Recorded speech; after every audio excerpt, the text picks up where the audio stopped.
Ladies and gentlemen, please welcome on stage your moderator and distinguished panelists.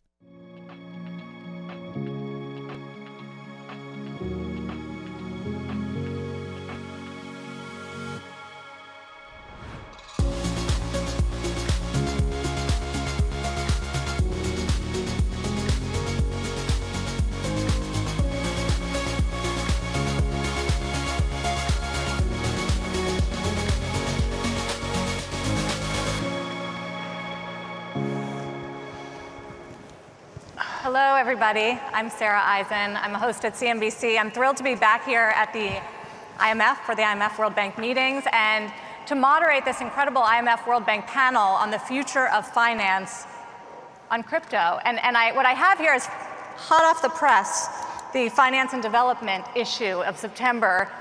Cover story, stablecoins and the future of finance. I think it's also very telling that we are here in this blockbuster headline panel with so many folks here to talk about crypto. I think it's the first time that it's really had top billing like this. So I'd love to introduce our distinguished panelists for this discussion. Umar Farooq is the co-head of global payments at JP Morgan. And applause. Chia is the managing director of the Monetary Authority of Singapore. You know Kristalina, the managing director of the IMF. Allaire is the CEO and founder of Circle. And Ajay Banga is the president of the World Bank. Thank you, thank you, thank you. And it's really great that we have everybody here because I think everybody comes from a very different perspective. We've got the stable coins and the traditional old school banks and the central bankers and the IMF and the World Bank. So it's really great for us to talk about the future of finance, crypto, regulations, opportunities, risks. Managing Director Georgieva, is the future of finance crypto?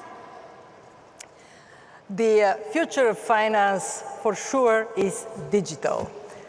We know that digitalization is moving very rapidly. We know from history that finance is very quick to take advantage of technology. Remember the telegraph comes, it impacts finance. Internet, it impacts finance.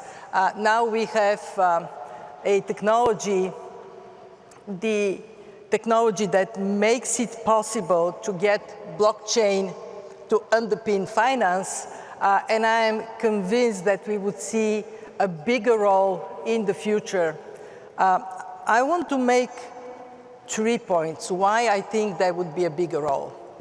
The first one is when you look at digitalization in the world of financial assets, so much has happened so fast.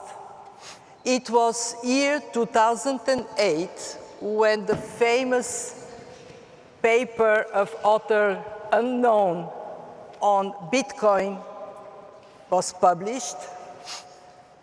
Today, Bitcoin is a dominant part of the crypto assets, and crypto assets represent 7% of assets in the United States.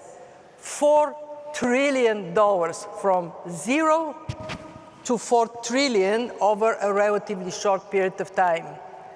And actually, when I go back in history, remember 2009, Bitcoin comes to life, 2010, 2011. How much was one Bitcoin? 1 cent. Should have bought it. 1 cent. So how many of you here are saying, I wished I bought $100 of Bitcoin then? But the message I want to convey is that at that time, it was a completely new thing. Not much trust was put into it. And over time, we got to a point when crypto assets, these digital assets from a decentralized blockchain without central authority, are $4 trillion equivalent. My second point is that aside of this unbacked digital asset, we now have backed and sometimes fully backed digital assets as stablecoins. And stablecoins, one of them represented on this panel, they are still tracking Bitcoin and Tether, but not by a long margin. Today, stablecoins are $300 billion. You would say, well, 4 trillion here, 300 billion there. But with speed with which stablecoins are expanding is actually much more rapid than what we have seen with the unbacked assets. And my third point is that we now see much more attention to regulating stablecoins, regulating this world. Now, we have to recognize we are in early days. We have the Genius Act here in the United States. The Europeans had their own approach to regulation. You have in Singapore, you have done your part. There is a lot of catch-up to be done because these different regulatory frameworks don't yet quite gel, so there is a real risk of fragmentation.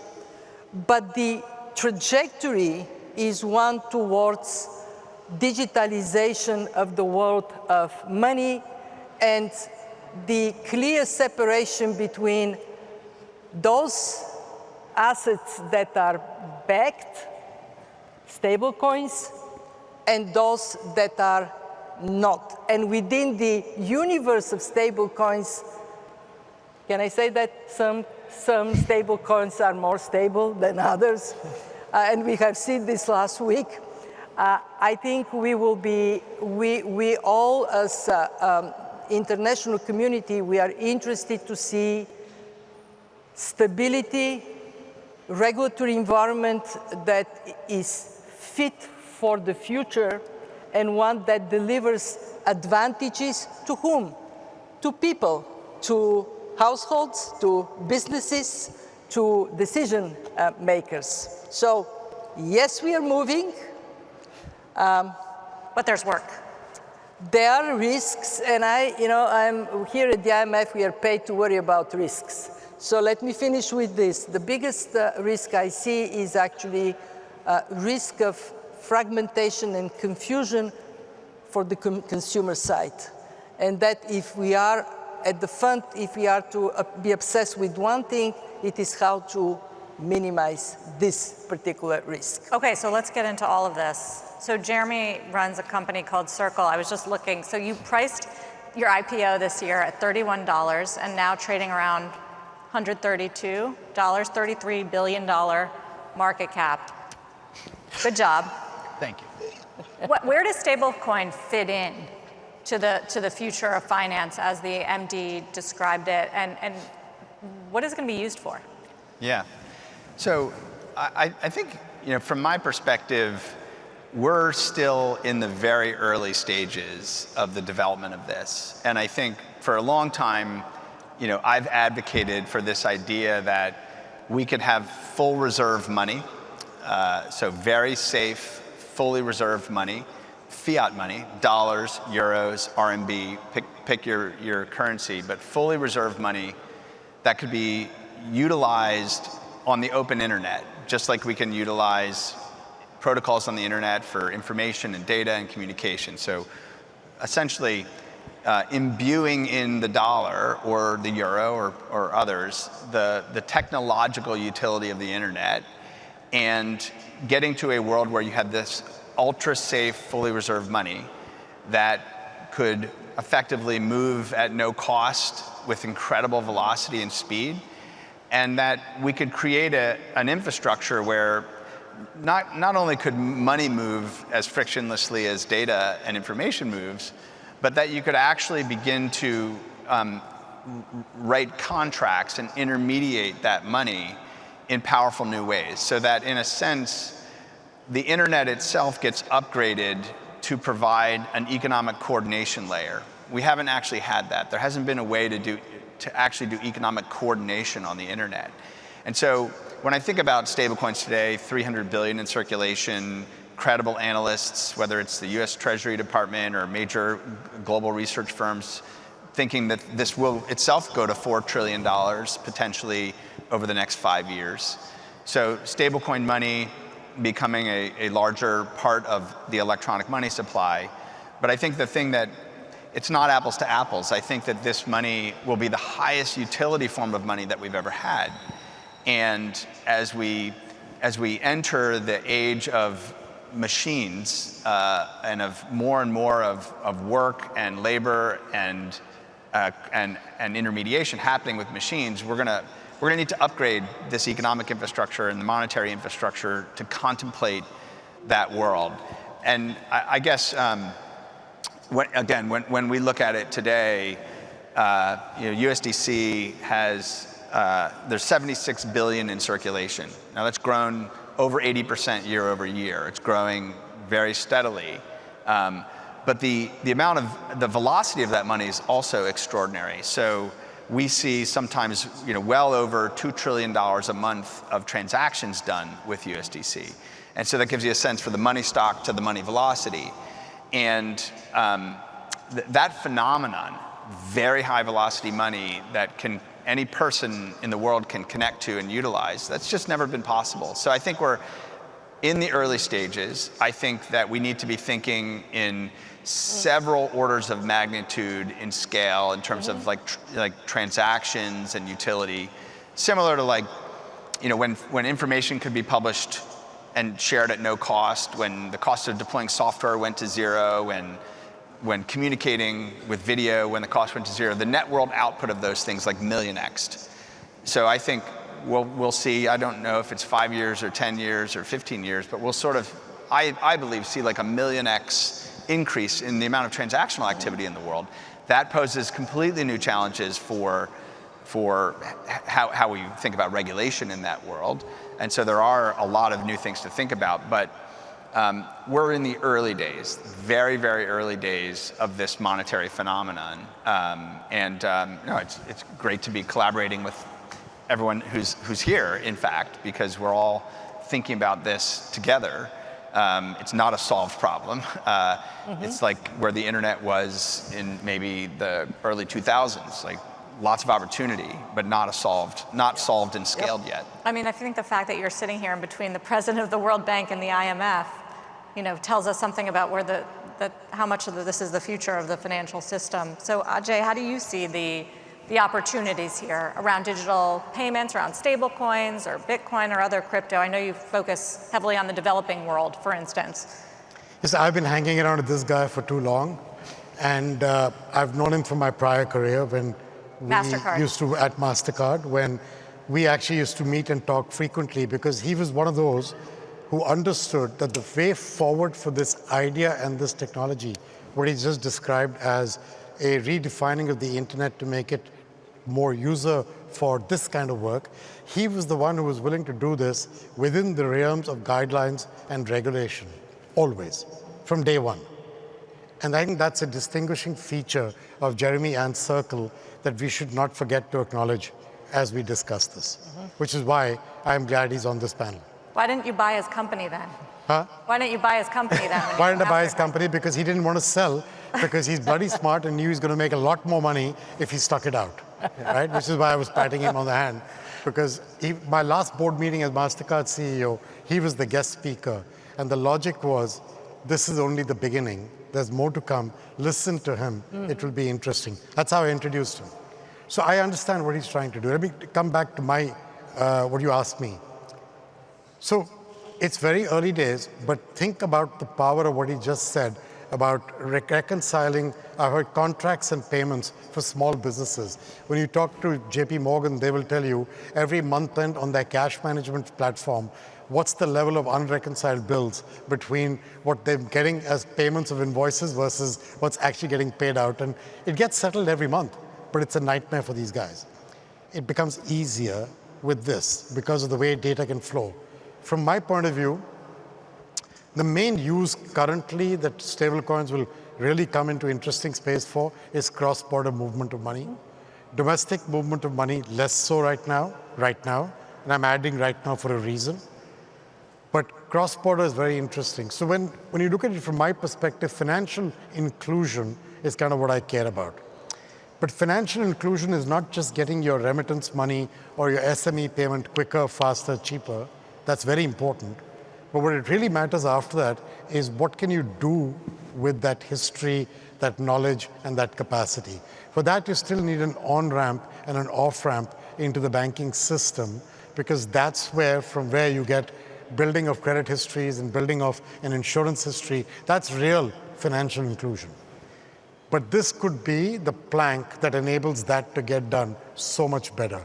So my way of thinking about what Jeremy is doing and people like him are doing is once you have the right regulations in place, and the regulations are patchy, as Kristalina said, but they are there and they're beginning, then you can start thinking about how to use this platform to enable quicker, faster, cheaper movement of money.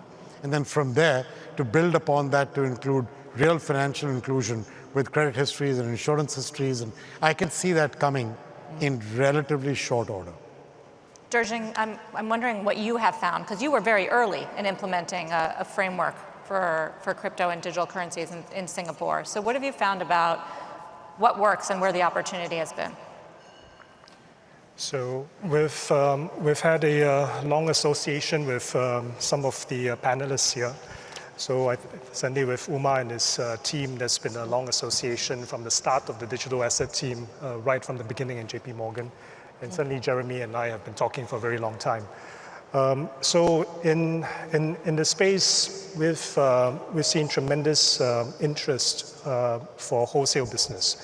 Now, at the very beginning, I think the proposition was always put, do you see a case for digital money and digital CBDC for retail purposes?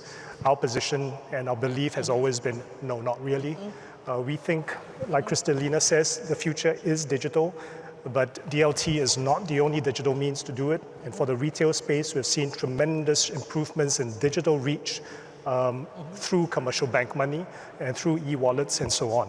And that's been quite efficient and quite low cost. And we've also had fast payment systems and an interlinking of fast payment systems across countries and providing that low-cost channel for quick settlement. Now, in the wholesale space, I think is where we've received feedback that there is a lot of promise and interest for putting multiple currencies on-chain, for putting multiple different kinds of assets tokenized on-chain and having these transacted and settled. And certainly for a lot of the early takeoff in terms of the wholesale use cases has been in the cash management space, multi-currency cash management. And we see a lot of strong corporate interest and financial institution interest to offer into that service. In fact, out of some of our early experiments in this, a joint venture company was launched in Singapore, comprising a few important institutions in conventional finance, but they have launched this, and they're offering this as a multi-currency platform for settling cross-border payments, but also settling securities tokenized and so on. So yeah, so we see promise in the wholesale space. Umar, you at JP Morgan, head of payments, are in charge of what? Explain your job and how much of it is building the infrastructure of the blockchain, for instance, which I know is an increasing part of your business on payments. So, I mean, just to start, I think it's a bit hard to explain your own job, but, you know, I run the... Well, I could explain it, but I mean, better. We basically essentially do for companies, governments, banks, financial institutions, what a retail bank does for consumers. So we store their money, we move their money, we help them accept money, we help them send money. So all those things. We run the biggest payments platform in the world. On any average given day, we will move between 10 and 11 trillion dollars, with a peak going above 15, which I don't think any bank actually has ever gotten to anywhere close to that number. Now, that results in, you know, a couple of things. Obviously, you're a scale player, but then you meet friends like Jeremy and Jeremy's team. By the way, you know, we were we were the lead on their IPO, and they are good friends of ours and good partners. But doesn't he compete with you? No, but I'm saying that basically shows you the future. In reality, innovation is a given. You will always have innovation. You'll have innovation in the means of payment. You will have innovation in infrastructure. I mean, just look at countries even. Forget DLT. Look at India from 10 years ago. Look at Brazil from 10 years ago. Look at China from 20 years ago. Look at any of these places. They have gone from a heavily paper-based, generally grayish type economy to a much more transparent, almost zero-cost electronic economy in each of these countries. So innovation is happening all the time. And in our mind, I think all that basically shows us is when we looked at DLT 10 plus years ago, this is when Ethereum came about, we looked at it as a technology that could potentially disrupt JP Morgan, not just from a payments point of view, but from a securities point of view. The number of companies who were leading in their space and then they went extinct in 20 years is quite high over history. So we wanted to make sure we were ahead of the cycle. We basically started to build our own solutions at that point in terms of payments. Now, in our mind, stable coins, commercial bank money, central bank money, all these things will coexist. In reality, things coexist. Even if you're sitting in the US, PayPal coexists with banks who coexist with the Fed. In Singapore, Grab coexists with DBS, which coexists with MAS. Like these things just coexist and work with each other. You can decide if one thing is going to be 5% of payments and one thing is going to be 25% of payments, but these things will coexist and they will form an ecosystem. Certain things, as has been said already by most of the panel, are done potentially better with stable coins. For instance, today, if you want to actually trade on crypto rails, there is no better means than a stable coin. And I would argue that Jeremy and Jeremy's team run probably one of the most controlled, most compliant stable coins that exist today. Similarly, if you are talking about store of value outside the US, stable coins are probably an easier way to go than anything else. Retail, it's fruitful for disruption, especially end-to-end global money movement, though it remains to be seen what the reaction on the KYC front will be, and to Ajay's point, like, can you actually use the stablecoin on the other end? Would central banks want to get dollarized? I mean, there's a lot of questions that come in. On the wholesale side too, there's interest, but I think we feel that our clients, and we serve basically pretty much everyone in the Fortune 20 and most of them Fortune 50, they want to use the upsides, the stuff that Jeremy mentioned in terms of programmability, always on, 24/7, no cutoffs. They're not actually concerned about whether they use stablecoin or commercial bank money or whatever. Whoever provides them the right solution, they will use it. So I think that's how we thought about it. We'll sit in the money stack between M0, which is central bank, and M2+, which is essentially where stablecoins are. We are the middle of the stack. So do you see, Kristalina raised the risk of fragmentation as one of the bigger risks. I think it's actually probably the primary risk to stablecoins is having too many stablecoins. Because at some point, you might get into a singleness of money issue, which becomes overwhelming. So if I have to go to Starbucks outside and then figure out which dollar I'm going to pay with, that's a problem. Yes. And at that point, I will go, you know what, I might as well use the US dollar cash versus going to anything. So I think we need to preserve singleness of money. Right now, we have a few big players, but I think one of the side effects of Genius and others is there has been a bit of a Cambrian explosion of everyone and their uncle who wants to launch a stablecoin. Who knows how many will survive, but I think that becomes a threat. So Jeremy, what do you do about that? How do you get rid of all the others?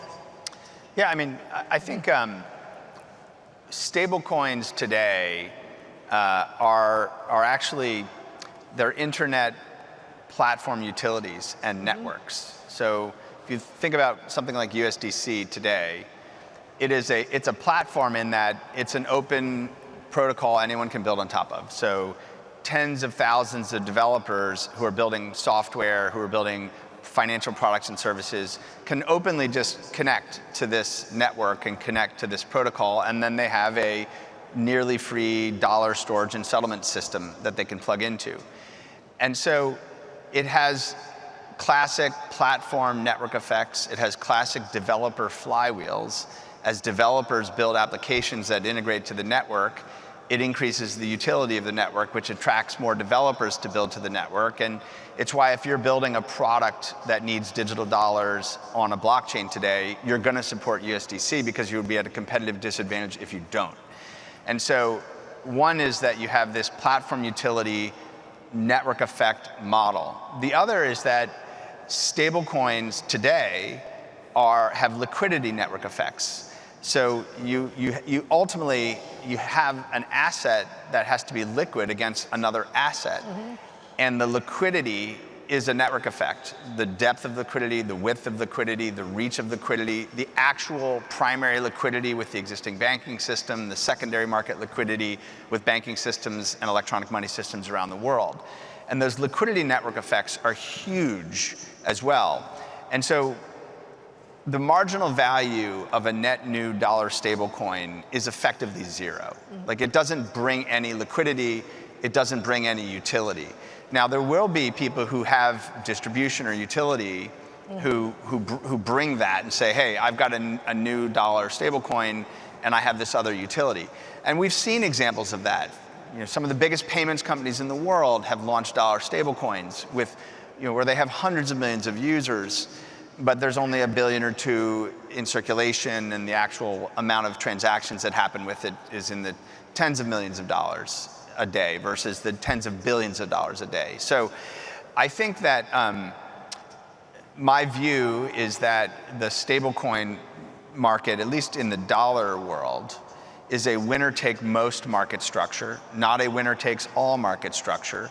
So that means, like other internet networks or card networks or major utilities on the internet, there are like 3 to 5 players that achieve scale, and then there's a distribution across those 3 to 5 players.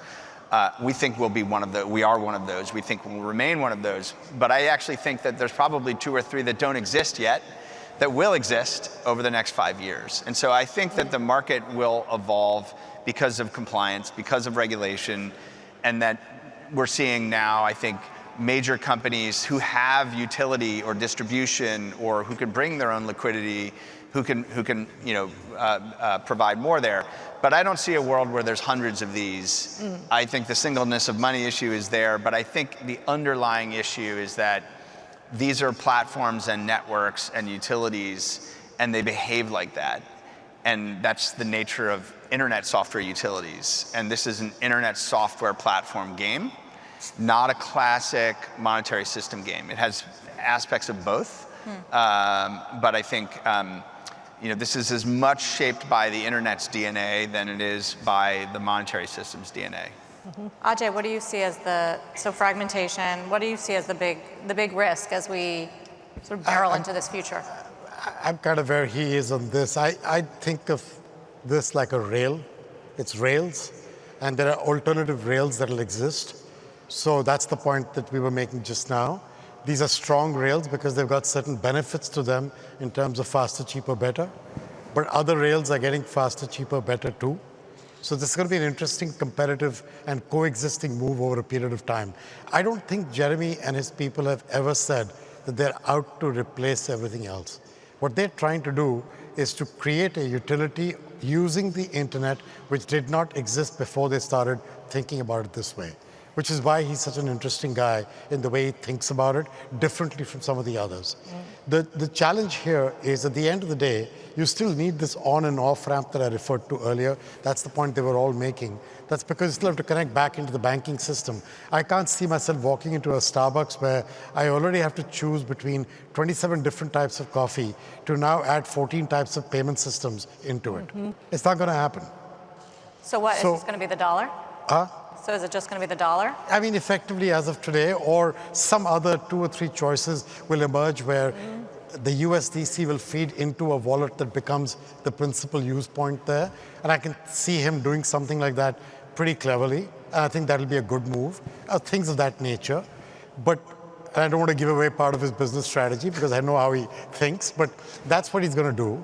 And I think that's a good competitive move. So the challenge at the end of the day is, in the world of finance, trust is everything. Yes. Regulations are interesting and important to create the level playing field that enables players to play on it, but eventually it's built around trust and the monitoring of the regulation and its enforcement. If that trust breaks down, there'll be a problem. If you are dealing with the emerging markets, which is my primary focus, my focus is not the developed world, that's Kristalina as well. She does the whole world. I'm called the World Bank, but I should be called a developing markets, emerging markets bank. That's where my focus is. In those markets, regulators have an interesting challenge ahead of them. It's unlikely that each of those countries will create their own stablecoin. Unlikely. If that be the case, how do they operate in their country with stablecoins that are regulated in a jurisdiction outside of where they are?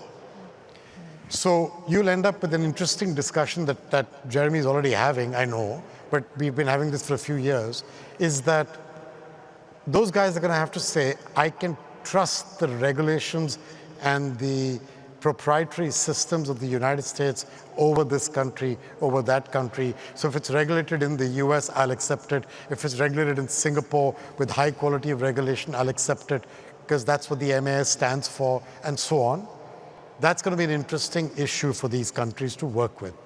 They can also choose, therefore, what amount of a stablecoin can be transacted at any point of time. So they could create barriers that enable them to bring a degree of regulation around something which they don't know how to regulate today. But over the coming 3 to 5 years, they're going to have to come to terms with this topic. And that, to me, is where I'm focused. I mean, it sounds like, Kristalina, a job for the IMF. Can you do some sort of central regulation or a way to bridge the gap in different countries having different regulations around crypto so that there can be trust in places that Ajay is talking about? Well, for the IMF, at this stage, which is still things are developing, actually our most important job is to clearly define what is what and why, and then work with our members so they can see themselves in this rapidly changing environment.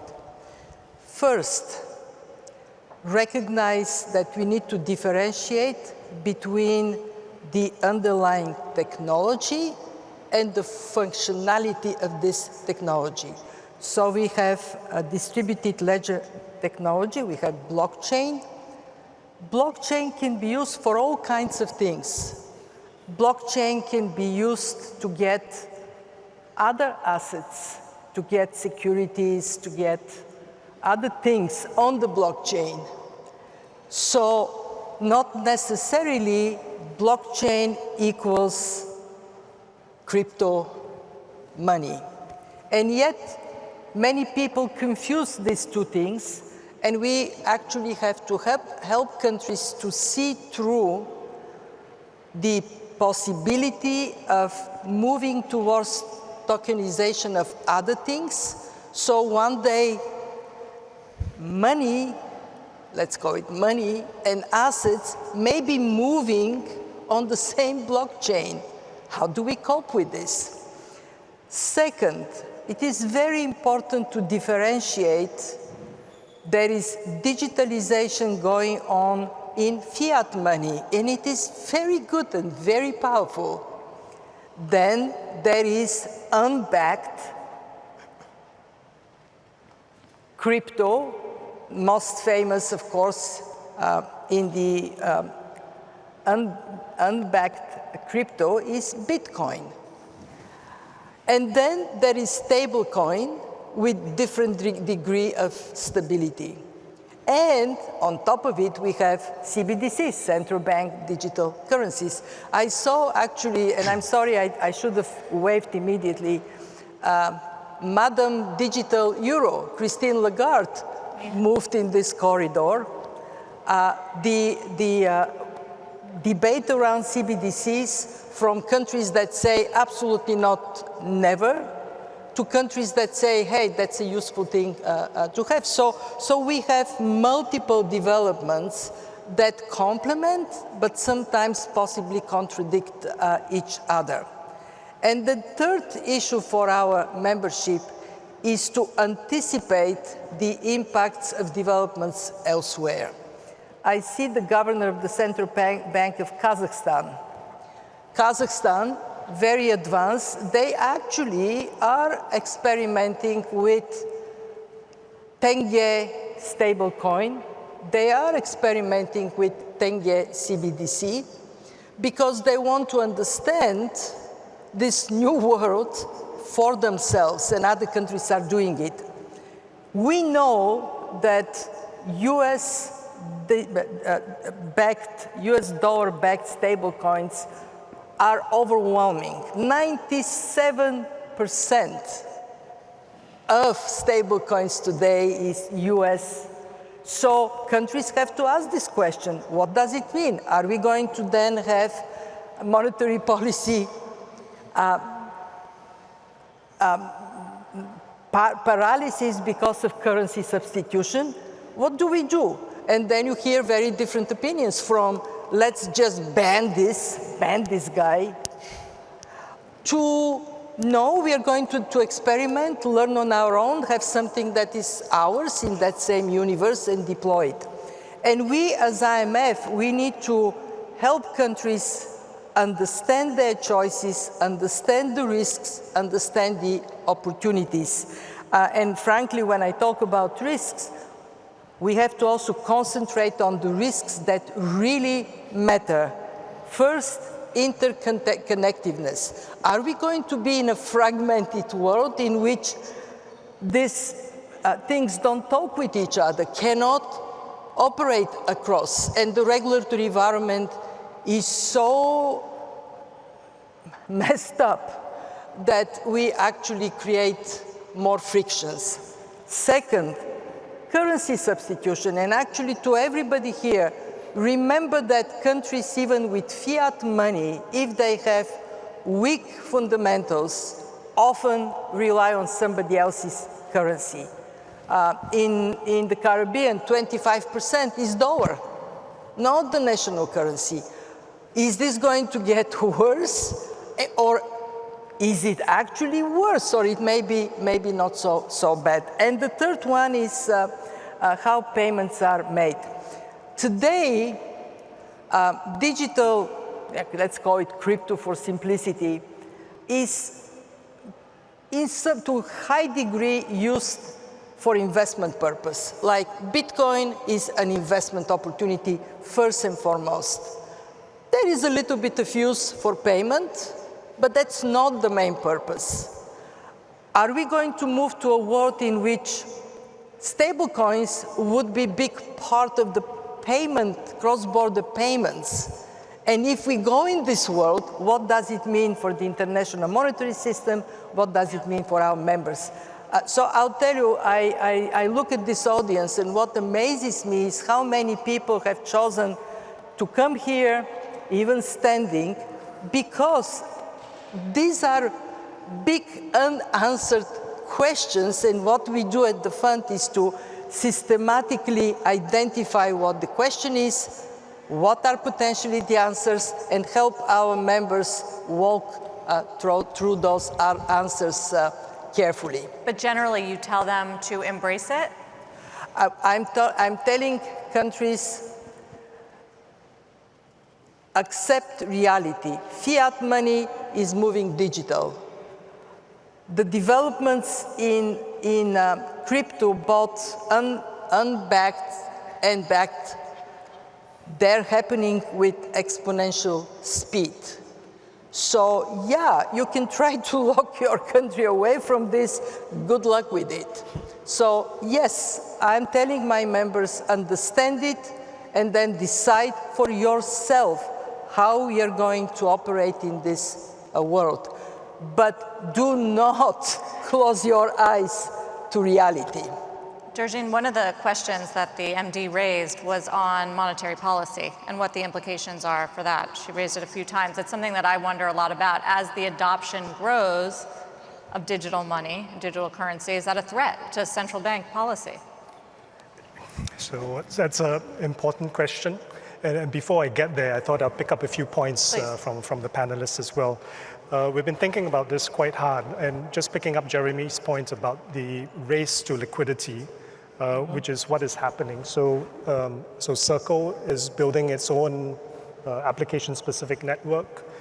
JP Morgan is building its own application-specific network. There are other coalitions that are forming that are building their own networks in a race to scale. They want to attract developers, they want to attract products, and they want to attract participants onto their networks and to scale that. Now, from a public policy perspective, I think we're not indifferent to the outcomes of this competition and this race. If the outcome of this competition and this race is a small number of monopolies, I think that would be a public policy, preference on that point. Or if it results in a fragmented landscape of subscale wall gardens, I think that would also not be optimal from a public policy point of view. So actually, we've been thinking about this together with the regulated side of the industry about pre-positioning in terms of the outcomes, that it's much better to start building bridges and start putting in place the conditions that bridges are built between networks, even as different networks now race to scale. And this is critically important. If you want tokens on one network to be able to port over to another network, you need to design this right from the start with the same consistent principles and standards. And so a lot of the work that has been started through what we call the Global Layer 1 initiative, and this is a coalition of private and public sector policymakers and private sector regulated institutions to start having these standards in place so that networks can be interoperable. And so we have that optionality for tokens to port over one another. So that's an important part. The second part of this is that as we think again about the tokenized world, there'll be different products. There'll be fixed income, there'll be securities, there'll be FX, there'll be funds, and so on. Now, again, as we race to build each of these networks, each network builder may have its own definitions and formats. Again, it's important that one token means something to the whole set of people, rather than different things to different people. And so, again, standardization is an important part of this. And so, collaborative initiatives through a coalition of public-private sector, again, is being done. We call this the Guardian Project, and they go through asset class by asset class to see what are the areas of standardization that might be needed, have these published, so these are global public goods, so that there is portability and there's the possibility of these being transacted across different networks and different chains. So that's important. A quick word about singleness of money. I think it's a hugely important issue. There's probably an optimal number of stable coins, between 1 and infinity. There's probably an optimal number. The fundamental challenge is value stability. It's still early days, and it's not a completely proven, it's not empirical yet, right? It has to be proven. The history of unregulated stable coins has been patchy. And there have been periods of time when unregulated stable coins, the traded value has deviated from par. We hope for a better record with regulated stable coins. But regulations are only now being introduced, and we still have to see the fine print on many of these frameworks. And the quality of the supervision could vary. The quality of the regulation could also vary.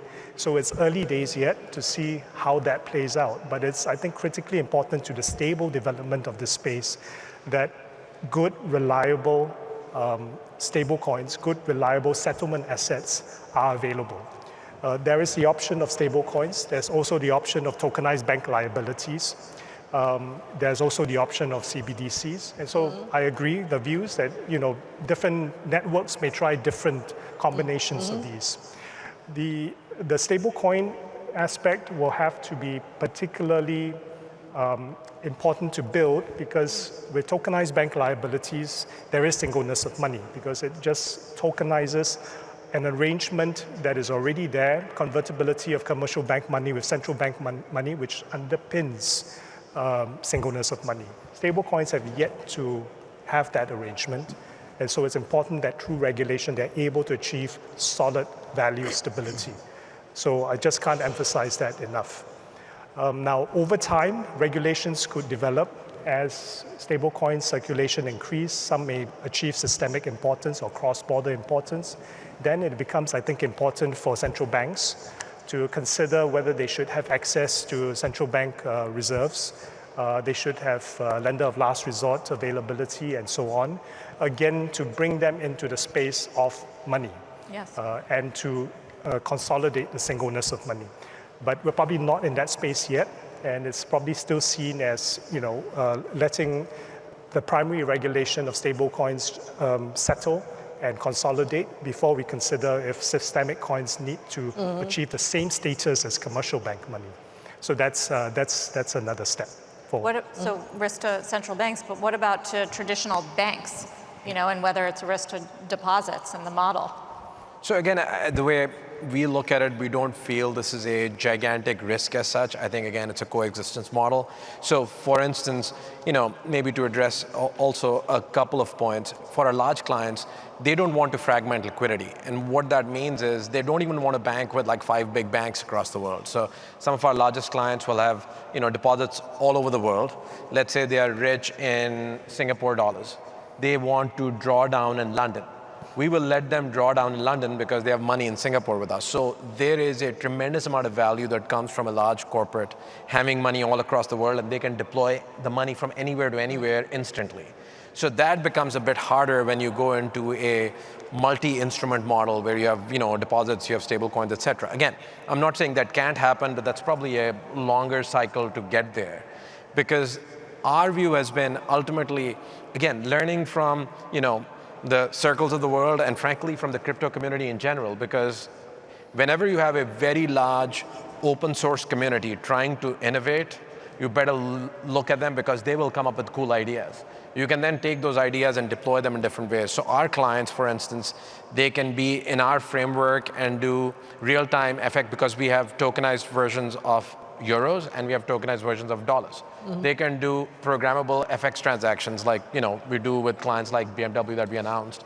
So they can set conditions and automatically execute FX transactions. They can then, if they want to leave our quote-unquote walled garden in Connexus, now we have a JP Morgan deposit token on a public blockchain. They can go from there to a public blockchain. Then let's say they want to go buy USDC. They can actually use that JPMD and go to Coinbase and buy a bunch of USDC. So ultimately, you are then part of the ecosystem front to back.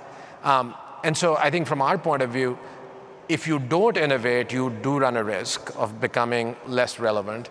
If you do innovate, not only do you learn and make things better, but you frankly are much more relevant in the long term. And then maybe a couple of the points on the cross-border piece. The one thing, again, in a very similar vein, if various regulatory bodies and infrastructure operators were to look at what the future looks like, they would do certain things. So for instance, you can do instant payments, as I said, in India. You can do instant payments in Singapore.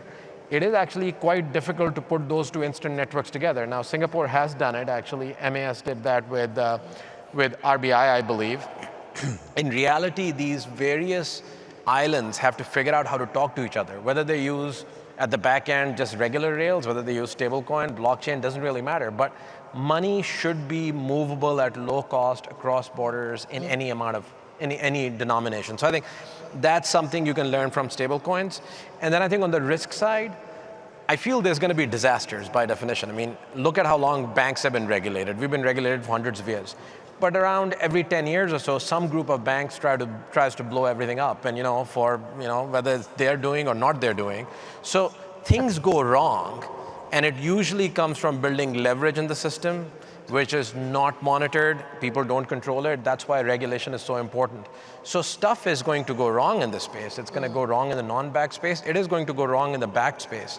The question is going to be, what's the regulatory framework, and can we recover, learn, and be better on the other side? Go ahead. Sorry, I just wanted to answer your question about monetary policy very, very quickly. So I would say 2 quick points about that. I think the first point is that achieving monetary sovereignty in an emerging market context has always been an important issue. And the key to that is probably technology neutral, the key to that. And the key to that is sound policy, as Kristalina has said. And from my region, we've gone through that journey. From the Asian financial crisis of '98 down through the COVID period of time, I think we've seen our region gain substantial monetary sovereignty and control over monetary policy. And that has been the result of putting in place much sounder policy frameworks, macro frameworks, so that fiscal deficits are contained, current account balances are also managed, FX imbalances of the corporate sector and the banking sector are closely monitored, and so on.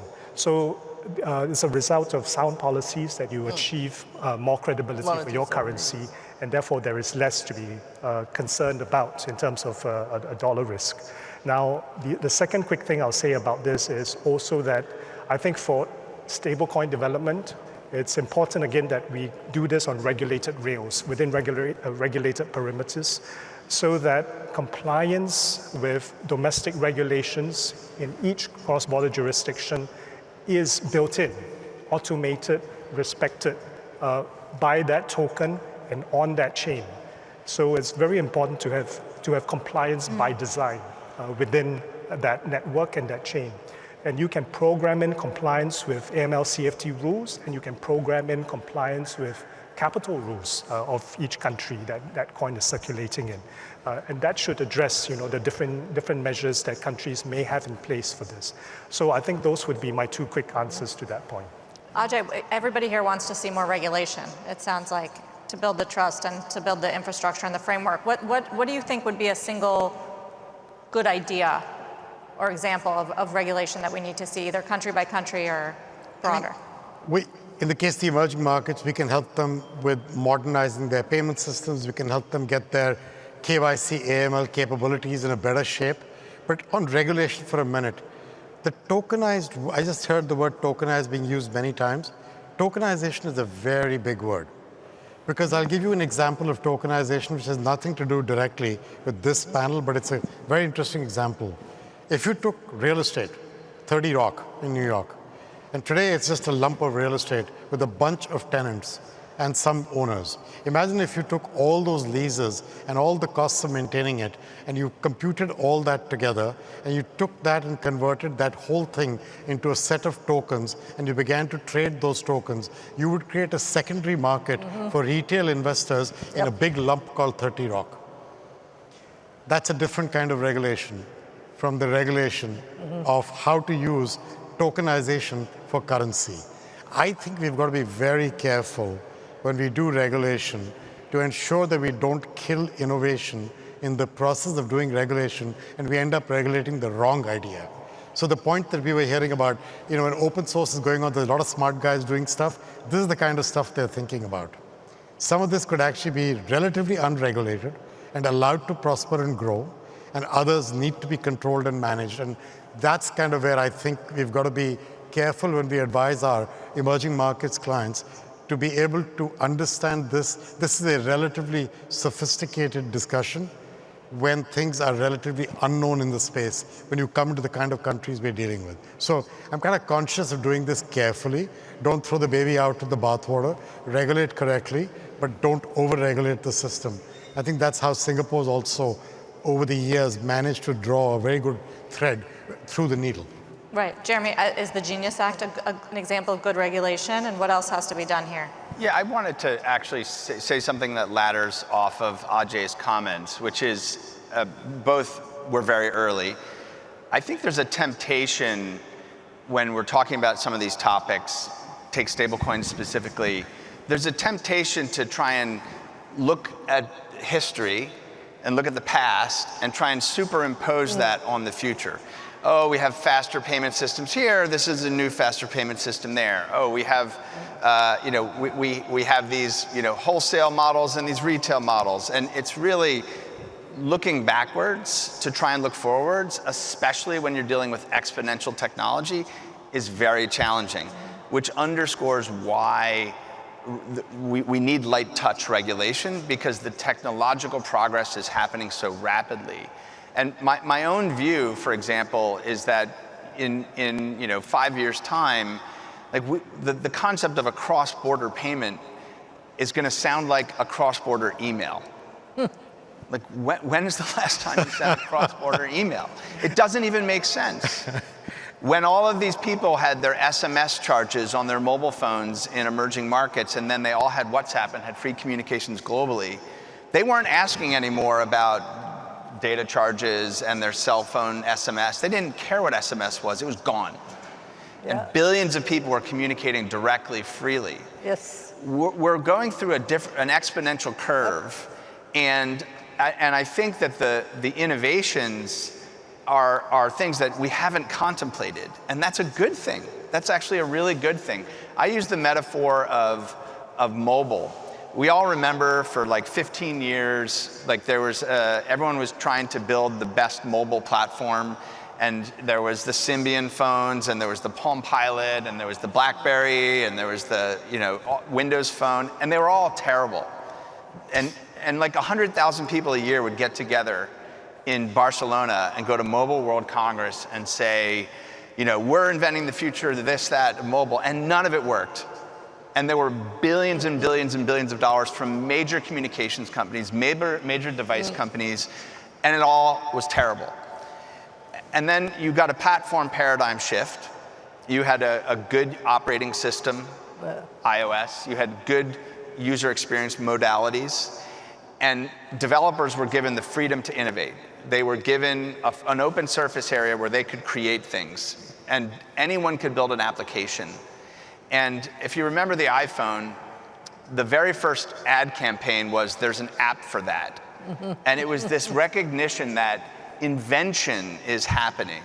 And industries were revolutionized by that device and by that convergence of compounding technologies. The compounding technology of blockchain operating systems, of stablecoin money, of AI, agentic infrastructure, it's on a curve that is, I think, going to lead to a world that looks radically different. Monetary sovereignty will be challenged. I think we just have to face that fact. There will be fewer currencies. I think we have to face that fact. And we're going to have intermediation and integration economically with velocity that we've never seen before. And these are wonderful problems to have. And it also suggests that a look-back approach to superimpose past regulatory models on the future is very challenging. So agility in regulatory responses becomes critical, as we're seeing in AI. Like, no one's racing to over-regulate AI right now. There's agility, there's close supervision, there's looking at trying to deal with the negative externalities. And we've never had that in the financial system, but I think we're now entering that era. Just the one thing I'd add, if I can for a minute, I think it's useful to distinguish between platforms, applications, and services. And the thickest layer of regulation needs to be on the platform, because that is the core of what everything else is built upon. Then you get lower levels of regulation as you go up that chain, think of it that way. And I think that fits perfectly with what he's talking about. And that's the way to think about regulation in this space in the coming years. Kristalina, President Trump has said that he wants to see the U.S. be the crypto capital of the world. Will it be? I'm sorry, which one? The United States. United States, Crypto capital of the world. Well, I mean, at this point of time, most of the innovation is here. But as we heard, the future can dramatically change. And I would say this: there are three things that will not change, I dare say. One, the importance of trust. Ajay talked about it.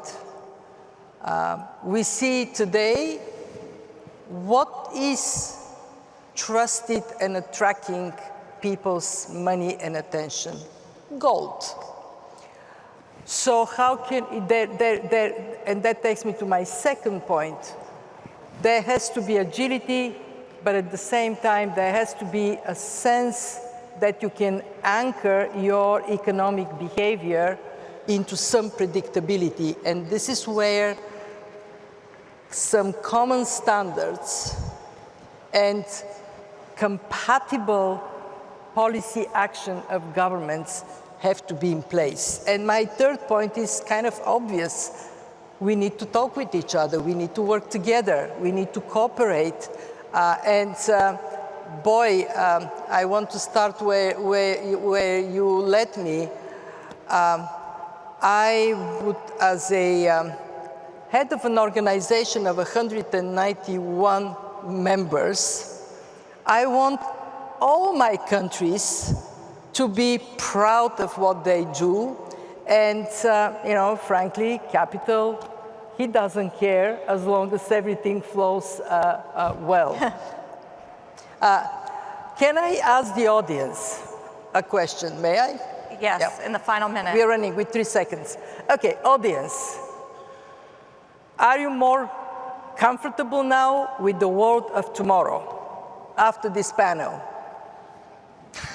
Okay, can I ask a question that's related? Are you or not? Anyone more first? Are you the more MDS comfortable or are you more scared?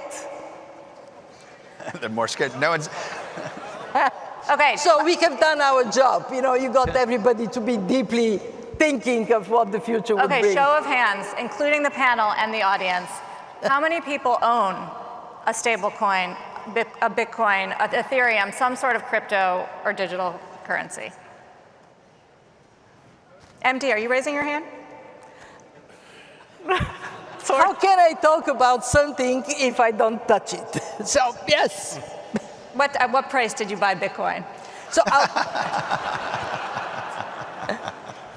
Just kidding. Everybody, thank you very much for joining us. Thank you especially to our esteemed panel. I think we learned a lot.